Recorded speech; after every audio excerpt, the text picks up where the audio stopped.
What's up, everyone? I'm just kidding. Jonathan here with Techno Buffalo. You guys can call me John M, Johnny Morrison, or even John for Bulls because I am not a Lakers fan. First off, just want to say thank you guys for the extremely warm welcome last week. Just reading through the comments, it's super humbling, and I just want to let you guys know I do appreciate that, and you guys are awesome. Now, real quick, just want to address a quick question because I saw it asked like 73 times, give or take, but nothing is happening to TLD today. That is my baby. I will still be there uploading videos every week like crazy. I'm just going to be here once a week on Techno Buffalo, bringing you guys some awesome tech content. So with all that said, the whole reason we are here is to take two of the top dog smartphones on the market, the iPhone 5 and the Galaxy S3, smash them head to head, and hopefully help you guys decide which is the better purchase for you. Let's go. So the way it's going down, I'm breaking this down into 6 categories: design and build quality, storage and expandability, internals and performance, OS and software, displays, battery life, and then ultimately come to a conclusion of what is the better phone for you to buy. Kicking off design and build quality, the iPhone 5, which features a longer 4-inch Retina display, sizes in at 4.87 inches tall by 2.31 inches wide by 0.3 inches thick and weighs an ultra-light 3.95 ounces. It features a beautiful two-tone glass and aluminum design with insane attention to detail. The Galaxy S3, on the other hand, is rocking a massive 4.8-inch HD Super AMOLED Corning Gorilla Glass display, sizes in at 5.38 inches tall by 2.78 inches wide by 0.34 inches thick and weighs a slightly heavier 4.73 ounces. The Galaxy S3, while it definitely doesn't feel cheap by any means, uses a plastic build and removable back, so it leaves a little something to be desired. Whether you love Apple or you hate Apple, you can't argue with the build quality, and which is why this round goes to the iPhone 5. Next up is storage and expandability. This is something that I feel often gets overlooked, but to me is very important. The iPhone 5 is available in 16, 32, and 64 gigabyte capacities, and the Galaxy S3 comes in 16 and 32 gigabyte options, with a 64 gigabyte model hitting the market later this month. The Galaxy S3, on the other hand, features a very handy micro SD card slot, which gives you up to an extra 64 gigabytes of expandable storage. So let's say you're comparing both 16 gigabyte models between the iPhone 5 and the Galaxy S3. On the iPhone 5, if you want to bump up an extra 32 gigs of storage, you have to move up 2 models, and that's going to cost you an extra $200.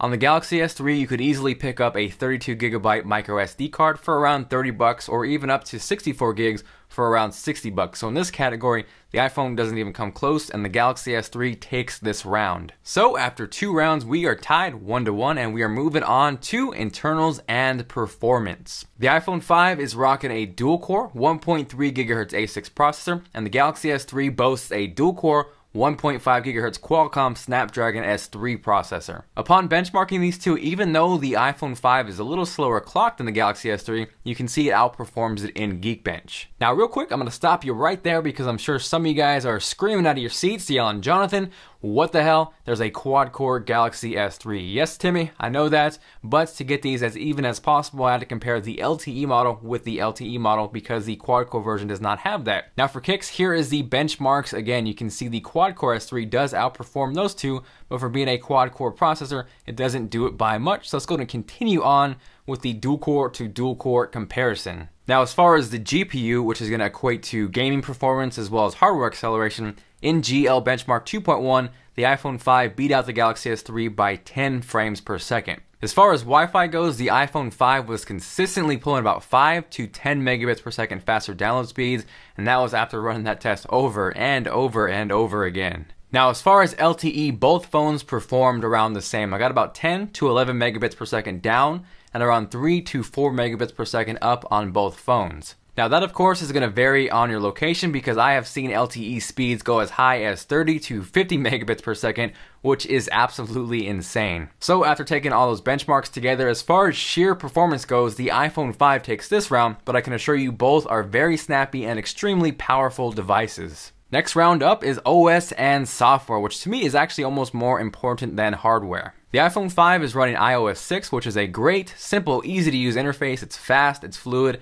insanely responsive, but it really hasn't evolved over the last few years, and if you've used iOS for a while, you'll definitely agree it's become really stale. It's pretty clear that Apple is a believer of the old saying, if it ain't broke, don't fix it, but Android is advancing at a lightning fast pace, and the Galaxy S3 is a prime example of that. As of this video, my Galaxy S3 is running Android 4.0.4 ice cream sandwich with Samsung's TouchWiz piled on top. Now to me, nothing beats pure, stock, unadulterated Android, but TouchWiz isn't horrible and adds some neat features like palm swipe to capture, which allows you to capture a screenshot just by swiping your hand across the screen. I also really enjoyed turn over to mute, which allows you to mute an incoming phone call just by turning the S3 face down. So if someone calls, you don't want to talk to them, just grab your phone.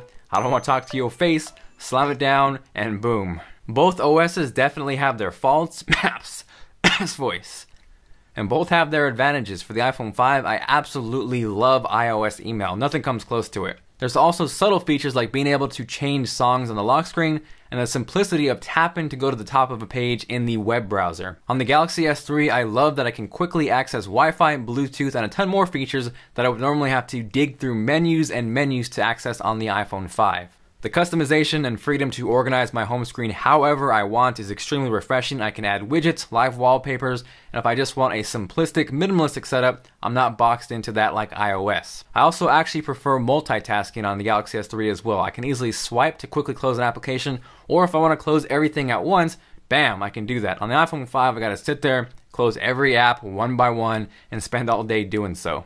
Both phones offer an extremely smooth and responsive interface, but because of the customization, control, flexibility, and the chances Android is taking to dish out innovative features as opposed to playing it safe like iOS, that's why I give this round to the Galaxy S3. So we are tied 2-2, and we're moving on to displays. The iPhone 5 features a 4-inch LCD IPS display with a resolution of 1136 by 640, and that equates to 326 pixels per inch. The Galaxy S3 features a much larger 4.8-inch HD Super AMOLED display with a resolution of 1280 by 720. That equates to a pixel density of 306 pixels per inch, which is slightly smaller than the iPhone 5. As far as the iPhone 5 allegedly having the most perfect screen size being engineered for one-handed use, I call BS on that because I can easily perform one-handed tasks with the Galaxy S3. Here are both phones side by side. This is what it's going to look like if you're doing web browsing. You can see there's definitely a little extra screen real estate on the Galaxy S3, but definitely not a whole lot. Now, me personally, I love having the bigger display. Just playing games, watching movies, it's more enjoyable. But as far as actual quality goes, as far as viewing angles, brightness, and overall color reproduction, the iPhone 5 is actually a better display. Now, I know some of you guys are going to argue and freak out at me saying, Jonathan, the Galaxy S3 has a bigger screen, it's automatically better. The fact of the matter, though, is you kind of got to think about it that sometimes a 40-inch TV might look better than a 50-inch TV. Yes, the Galaxy S3 has a slightly bigger resolution, but in terms of actual quality, the iPhone 5 takes this round. Next up is battery life, and in this category, they are actually pretty dead even. For both the iPhone 5 and the Galaxy S3, I was easily able to get around 6 to 8 hours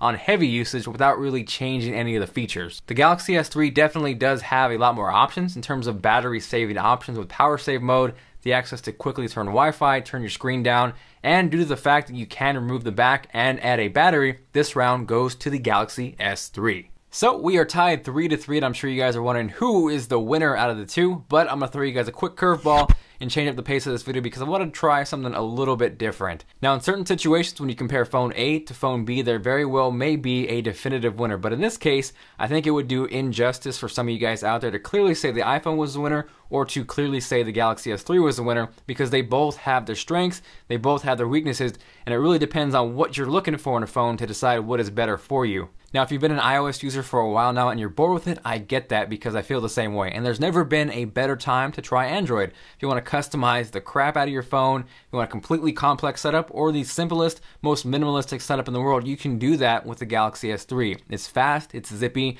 you may not have the best app or game selections, but this is a screaming phone. Now, on the other hand, if you really don't care about customization or widgets or overclocking your phone, you really don't want to spend too much time tweaking it, the iPhone 5 is probably a better option for you. Don't get me wrong, I love the Galaxy S3, it is an amazing phone, but there were things I had to do with it to set it up to my liking. The stock mail on Samsung devices absolutely blows. There is no comparison, it's night and day better on iOS. Now granted, I was able to find Aquamail, which is a damn good email client, but it was something I had to actually dig for and customize myself to actually enjoy the phone. If the idea of a big screen excites you, if you want something you can wow your friends with groundbreaking technology like NFC, wireless sharing, then you probably want to go for the Galaxy S3. Now, on the other hand, the iPhone 5 definitely has a better selection of apps and games, and that's just the truth of the matter because there are at least 5 or 6 games on iOS that I really enjoy that aren't on the Play Store. Both of these phones make great calls. They have great phone interfaces. They both have 8 megapixel cameras that are very close. They both shoot 1080p video. It just depends on what you like. I was talking to John R. the other day about this. This is a really hard video to make because I really literally enjoy both phones.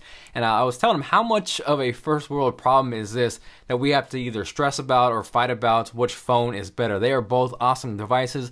I hope you guys can take this information that I've given you and kind of make that decision on your own. So what I want you guys to do is kind of decide the winner. Let me know with a comment down below. Let's see if we can have an actual discussion where you tell me why the iPhone 5 is better for you or why the Galaxy S3 is better for you. So if you guys enjoyed this video, if you guys enjoyed the style, let me know by hitting that like button. Thank you guys for watching this video. If you guys want more in-depth reviews on written examples, check out the iPhone 5 and Galaxy S3 reviews linked down below at technobuffalo.com.